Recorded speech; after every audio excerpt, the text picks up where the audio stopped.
Click, click, click.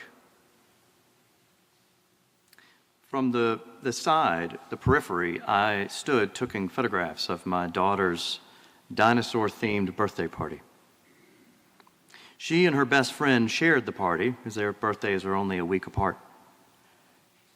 There were dinosaurs on top of the cupcakes, little dinosaurs.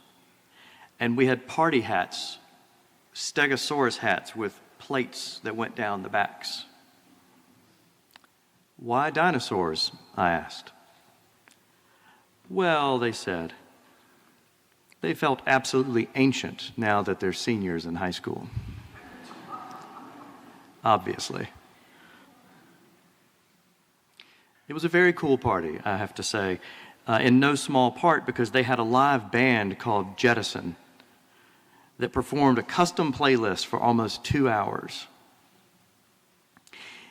It was especially cool, too, because the lead singer and the guitarist of Jettison is her older brother, my son, who's a senior at college, a junior at college this year. There was dancing and laughter and friends hanging out. This was all outdoors and in a cold evening up in the mountains, and they all had a great time around the fire pit, and I stood on the periphery so as not to get in the way taking photographs. These are memories that I will carry all my days, alongside so many others. I remember their births, the instant that I first held each of my children.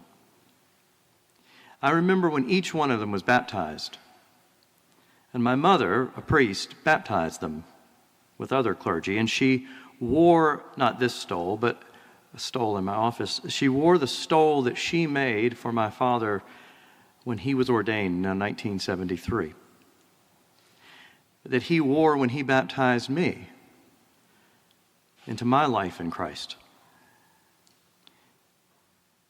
Memories upon memories, my own and those that have been gifted to me from the lives of others and their memories.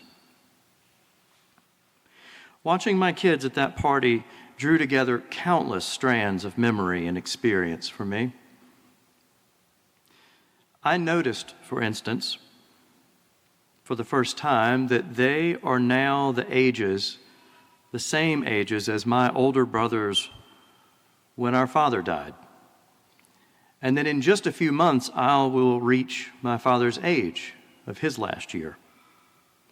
It's just a fact, and yet it bears energy and memory. Standing there that night, joy and awe were dancing within me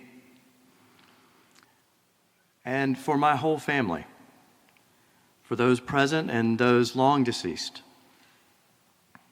And alongside them, too, a sadness and an introspection because of all the families in the Middle East whose peace was shattered that same day.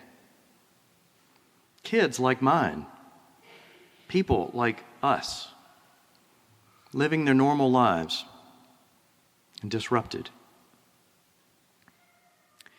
Before the party, I gave my daughter a vinyl edition of her favorite folk rock album by the Avett Brothers, her favorite band. And on that album is a haunting ballad about the bonds of family and what matters most in the face of tragedy. The opening line is meant to startle, and it's very plainly and mournfully sung. If I get murdered in the city, don't go revenging in my name. The singer understands the blinding primal urge of violent reciprocity, and he advises his brother against it. And then he imagines what he would want to have said to his family if he were to meet his end in the city, which presumably is far away from the safety of home. He sings, Make sure my sister knows I loved her. Make sure my mother knows the same. Always remember that there was nothing worth sharing like the love that let us share our name. Always remember that there was nothing worth sharing like the love that let us share our name.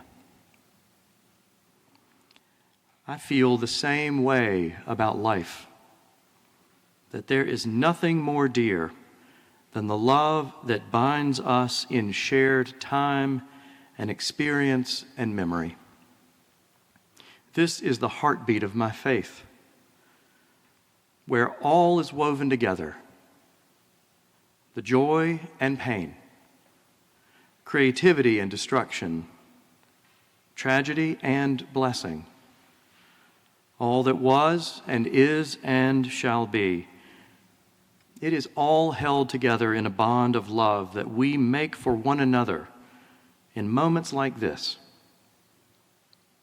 Baptisms, marriages, births and deaths, in every bond that is true and real. Always remember that there was nothing worth sharing like the love that let us share our name.